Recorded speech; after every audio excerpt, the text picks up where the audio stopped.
Bienvenidos, worldwide fans of the planet's hottest entertainment with an edge. Jaime En Fuego here, welcoming you to my namesake program, Enfuegotainment. That's right, and here to talk about Don Luebbe and Jocelyn DeBoer's Greener Grass. That's right, this was a 2019 film that won an Independent Spirit Award for Best First Screenplay, and boy is it bonkers as fuck weird, and I loved it. It cracked me up consistently, constantly, and this is actually based on a film that they wrote as a short back in 2015, and so they didn't direct it that time, but this time, besides writing it, co-starring in it, they also directed it as well, so that is a pretty awesome undertaking, and so this is essentially like the strangest, most surreal suburbia that I've seen since like the Stepford Wives or something, but this is much more on the just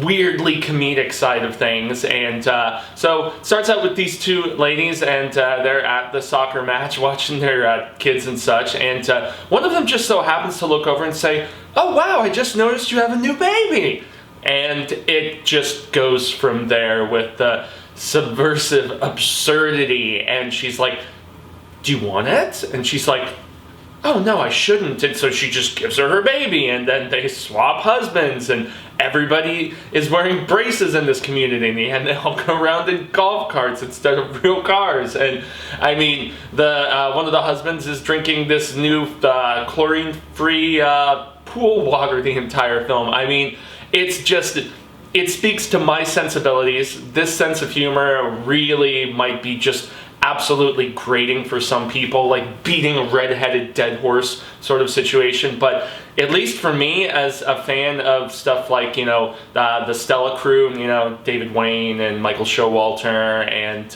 Michael Ian Black, like those guys, and I mean, honestly, most of what Wayne has done, you know, like the What Hot American Summer film, less the television, like, you know, prequel and sequel and stuff like that. But I mean, I have just always loved that just silly, over the top, just like what is going on, what is wrong with these people sort of things. And yeah, just the strangeness builds upon itself. Now, I must admit, if I'm going to be completely fair, that it does drag just the tiniest bit in like the third act as we're trying to get to, you know, some sort of conflict / resolution.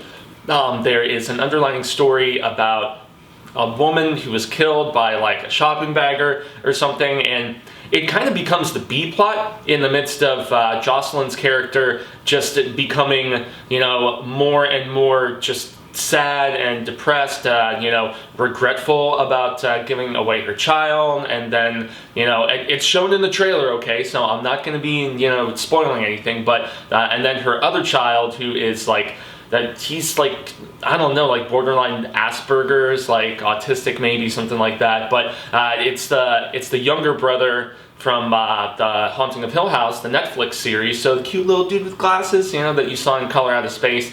She is Jocelyn, excuse me, he is Jocelyn's other child, and he turns into a dog, golden retriever for whatever reason.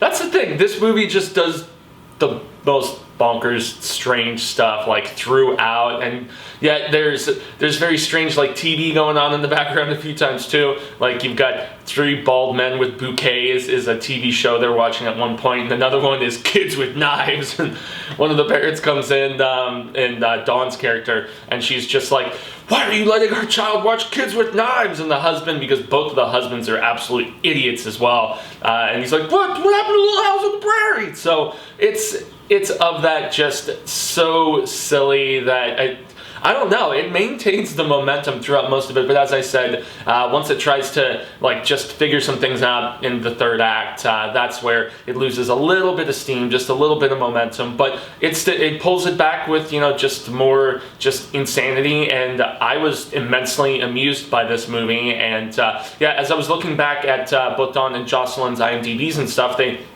got their fair share of, like, you know, shorts and, you know, TV credits and stuff like that, but I mean, this is what I think could really be a star-turning indie that I'm hopeful more people will discover since it's on VOD. I remember seeing a trailer for it sometime last year, because this is a 2019 film, and it was just one of those that slipped through the cracks, and I didn't get around to actually watching until being here quarantined, and I was just self-quarantined, and I was just like, man, I want to catch up on some of these films that, you know, as a film journalist, you know, more so with the horror show, which is, you know, this is my little spin-off channel and everything, the horror show where we have like over 32,000 subscribers, and here with my, you know, not even one Jeezy, you know, we have a constant running list of stuff that we like check out a trailer for, and we're like, okay, should we try to review that? Does it look like it's worth our time? Because there's so much out there. Guys, this is definitely worth your time if you are into just